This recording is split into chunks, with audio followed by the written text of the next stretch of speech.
مظلوم کی بددعاؤں سے بچو، اس لیے کہ مظلوم کی دعا۔ اس حدیث مبارک میں ظلم کی تمام اقسام سے بچنے کی تاکید فرمائی گئی۔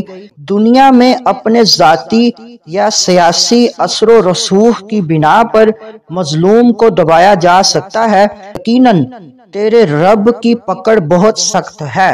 بسم اللہ الرحمن الرحیم۔ آج کا ہمارا ٹاپک مظلوم کی بددعا سے بچو۔ حضرت عبداللہ بن عمر رضی اللہ تعالی عنہما سے روایت ہے کہ سیدنا رسول اللہ صلی اللہ علیہ وسلم نے فرمایا، مظلوم کی بددعاؤں سے بچو، اس لیے کہ مظلوم کی دعا چنگاڑی کی طرح آسمان پہ جاتی ہے۔ اس حدیث مبارک میں ظلم کی تمام اقسام سے بچنے کی تاکید فرمائی گئی کہ مظلوم ظالم کے خلاف دعا کرے گا، اور مظلوم چاہے فاسق اور فاجر بھی ہو تو اس کی دعا رد نہیں ہوتی۔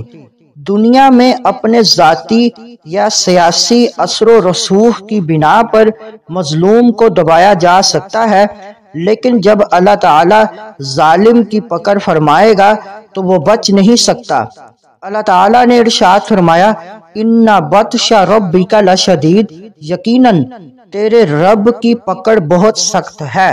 مزید معلومات کے لیے ہمارے چینل کو لائک اینڈ سبسکرائب کریں۔